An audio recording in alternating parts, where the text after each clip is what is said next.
Okay, അപ്പൊ അതുപോലെ തന്നെ നമ്മൾ കോണ്ടാക്ട്സ് ഇമ്പോർട്ട് ചെയ്യുമ്പോഴും നമുക്ക് ഒരു ഫോർമാറ്റ് ഉണ്ട്.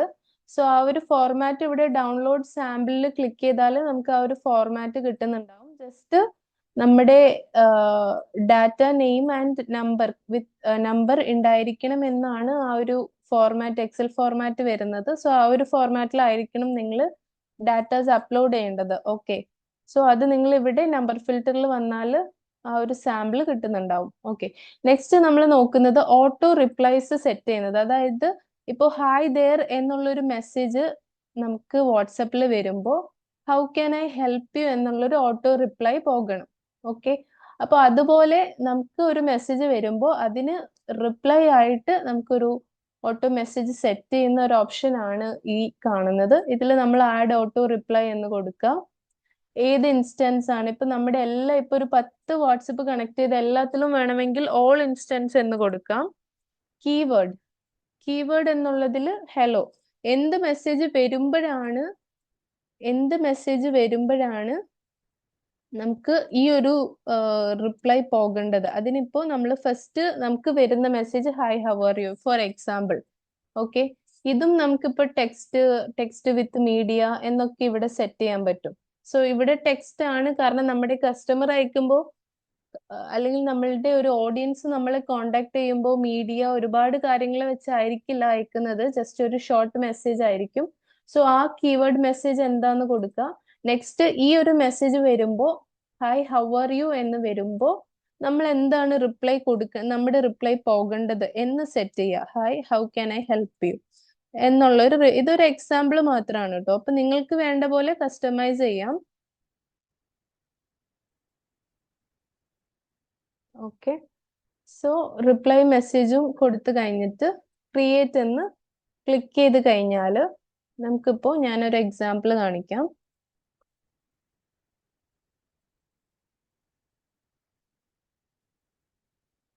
ഇതിപ്പോ ഹലോ എന്ന് എനിക്കൊരു മെസ്സേജ് വന്നപ്പോ hi how can I help you എന്ന് ഞാൻ സെറ്റ് ചെയ്തിരുന്ന ഓട്ടോ റിപ്ലൈ പോകുന്നുണ്ട്.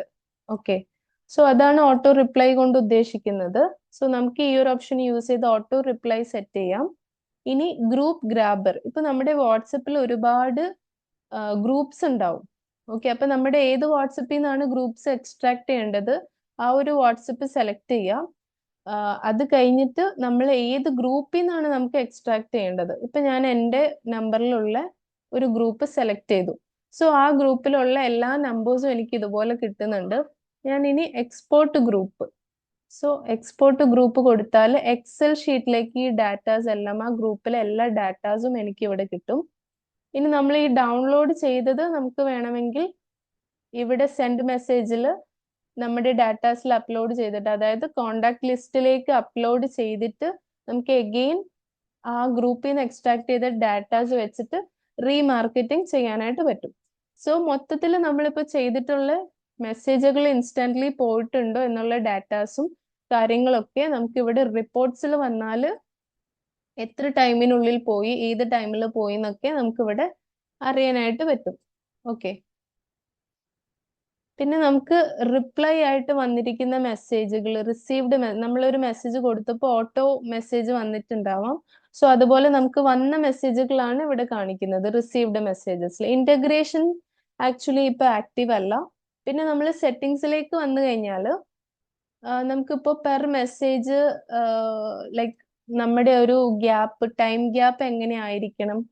ഓക്കെ, അതുപോലെ നമ്മൾക്ക് ഒരു വാട്സപ്പിൽ നിന്ന് അടുത്ത വാട്സപ്പിലേക്ക് സ്വിച്ച് ചെയ്യണമെങ്കിൽ ഉള്ള സെറ്റിങ്സ് ആണ് ഈ കാണുന്നത്.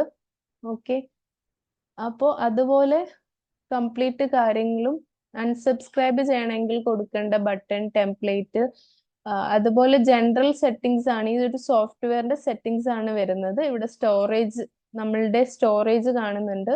സോ ഇവിടെ നമുക്ക് ഇടയ്ക്ക് സ്റ്റോറേജ് ക്ലിയർ ചെയ്യാനായിട്ടൊക്കെ പറ്റും. ഓക്കെ, ലൈക്ക് നമ്മളിത് ടിക്ക് ചെയ്ത് കൊടുത്തിട്ട് ക്ലിയർ സ്റ്റോറേജിൽ കൊടുക്കാം. സോ ഇടയ്ക്ക് ക്ലിയർ ചെയ്ത് കൊടുക്കുന്നത് നല്ലതായിരിക്കും. ഒരുപാട് സ്റ്റഫ്ഡ് ആയാൽ ഡിലേസ് വരാം. ഓക്കെ, സോ ഇതാണ് നമ്മുടെ സോഫ്റ്റ്വെയറിന്റെ ഇന്റർഫേസ് വരുന്നത്. ഓക്കെ.